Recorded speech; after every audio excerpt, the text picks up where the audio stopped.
গেল ২০২২-২৩ অর্থবছরে ৫,৫৫৫ কোটি ডলারের মোট রপ্তানি আয়ের ৪,৬৯৯ কোটি ডলারই ছিল তৈরি পোশাকের।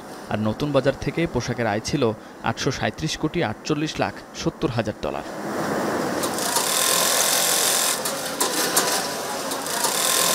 আর সদ্য বিদায়ী অর্থবছরের ১১ মাসে তৈরি পোশাকের প্রায় ১৯% গেছে অপ্রচলিত বা নতুন বাজারের শীর্ষ ১৫টি দেশে, যেখানে এগিয়ে আছে জাপান। আগের অর্থবছরের তুলনায় এ বাজারে রপ্তানি বেড়েছে প্রায় ২%, দ্বিতীয় স্থানে থাকা অস্ট্রেলিয়ায় বেড়েছে প্রায় ১২%, তৃতীয় স্থানে থাকা রাশিয়ায় বেড়েছে ১৫.৫%। তৈরি পোশাকের অপ্রচলিত বা নতুন বাজারের মধ্যে জাপান, অস্ট্রেলিয়া, রাশিয়া, ভারত অন্যতম। এসব বাজারে তৈরি পোশাক রপ্তানি ঠিকঠাকভাবে চললেও হঠাৎ করে কমেছে ভারতের বাজারে। ২০২২-২৩ অর্থবছরে ভারতের বাজারে তৈরি পোশাক রপ্তানি ১০০ কোটি মার্কিন ডলারের মাইলফলক অর্জন করলেও বিপত্তি বাধে ২০২৩-২৪ অর্থবছরে। এ অর্থবছরের প্রথম ১১ মাসে ভারতের বাজারে তৈরি পোশাক রপ্তানি হয়েছে ৭২ কোটি ৮৮ লাখ ৫০ হাজার কোটি ডলারের, যা ২০২২-২৩ অর্থবছরের একই সময়ের তুলনায় ২৩.১১% কম। হঠাৎ করে ভারতের বাজারে তৈরি পোশাক রপ্তানি কমে যাওয়ার কারণ কি? ইন্ডিয়ান মার্কেট যেটা আছে, যার ব্যবসার যে ধরন, সে এক ধরনের পানিশমেন্টের মতো ধরন। এখন বাংলাদেশ থেকে যে মালগুলো নিচ্ছে তারা 90 days, 120 days ডিফার্ড। তাদের সঙ্গে আমাদের এত ভালো সম্পর্ক থাকার পরেও তারা আমাদেরকে টাকাগুলো অনায়াসে আটকে রাখতে পারে। তো যেটা আপনার রুলস রেগুলেশনের মধ্যে পড়ে না। মাল রিসিভ করার পরে উনি বিক্রি করার পরেও টাকা দেয় না, এরকম অনেক ঘটনা আছে, যেগুলো আমাদের গার্মেন্টসের মালিকরা আস্তে আস্তে করে এখানে বিমুখ। আমাদের এক্সপোর্ট করার গ্রোথ বাড়ার যতগুলি ইনস্ট্রুমেন্ট ছিল, টুলস ছিল, প্রথম আমাদের EDF fund, this is the close. আমাদের bank rate of interest single digit, it is the double digit, লাগা মেম্বার 14.5-15 নিচ্ছে কোনো ব্যাংক।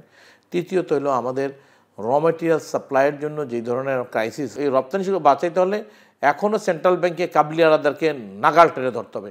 আমার 442 কোটি টাকা ব্যাকওয়ার্ড লিঙ্কেজ শিল্পের আমরা পাওনা আছি বিভিন্ন ব্যাংকের কাছে। আমার ম্যাচুরিটি হওয়ার পর 6-7 মাস তারা পেমেন্ট দিচ্ছে না। শুধু কি তাই, ২০২৩-২৪ অর্থবছরে মাস ভিত্তিক হিসেবে ৫ মাসে কমেছে পোশাক রপ্তানি।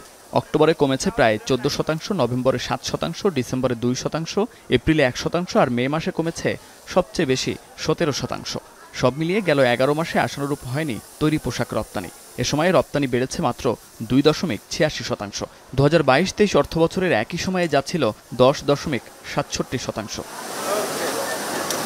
তৈরি পোশাক রপ্তানির প্রায় ৫০%-এর গন্তব্য ইউরোপীয় ইউনিয়ন। এ বাজারে ২০২২-২৩ অর্থবছরে পোশাক রপ্তানি প্রবৃদ্ধি ছিল ৯.৯৩%, যা সদ্য বিদায়ী অর্থবছরের ১১ মাসে হয়েছে মাত্র ২%। ইউর শীর্ষ গন্তব্য জার্মানিতে কমেছে ১০%। ইউ ছাড়া কানাডার বাজারেও পোশাক রপ্তানি কমেছে, যা গত অর্থবছরের একই সময়ের তুলনায় ০.৩১% কম। এদিকে যুক্তরাষ্ট্রের বাজারে নেতিবাচক ধারা থেকে বের হতে পারছে না তৈরি পোশাক খাত। ২০২২-২৩ অর্থবছর শেষে এই বাজারে পোশাক রপ্তানি কমেছিল ৫.৫%। সদ্য বিদায়ী অর্থবছরের ১১ মাসে রপ্তানি কমেছে ৩.৪৩%। ৬টা মাস যাবৎ এনার্জি ক্রাইসিস, মাঝখানে একটু কিছুটা ভালো হওয়ার সত্ত্বেও আবার তারা ওই র্যামেলা দুর্যোগের কারণে একটি শিপ নষ্ট হয়ে গেছে, সে গল্প শুনতে আসি। ১ মাস যাবৎ সেই শিপ এখনও ঠিক হলে, সে কবে ঠিক হবে কেউ জানে না। ফ্যাক্টরিতে দিনে ১১ বার বিদ্যুৎ যায়, ১৫ বার যায়। তো এতবারে আপ ডাউন করলে আমাদের মেশিনারিজগুলি ফ্রিকোয়েন্সি লেভেলের যে ভোল্টেজ ইলেকট্রনিক ডিভাইসগুলি সব ধ্বংস হয়ে যাচ্ছে, নষ্ট হয়ে যাচ্ছে। গত মাসে আমি ৩৩ লক্ষ টাকা ইলেকট্রিসিটি বিল বেশি দিছি। আমি আগে ৮ টাকা দিতাম, এখন ১১ টাকা বিল করছে। 84% ইনকাম এই ট্রেড থেকে হয়। এই ট্রেডদের যদি টিকায় রাখতে হয়, এনবিআরকে ঠিক করেন। এনবিআর ওজন নিয়ে সকাল বিকাল আমাদের যে পানিশমেন্টের মধ্যে রাখে। সেকেন্ড থিং হলো যে তারা একটা মাল ছাড়াইতে যে সময়টা আমাদের নষ্ট করে, আলটিমেট কাস্টমাররা আমাদের প্রতি হ্যাপি হইতে পারে না।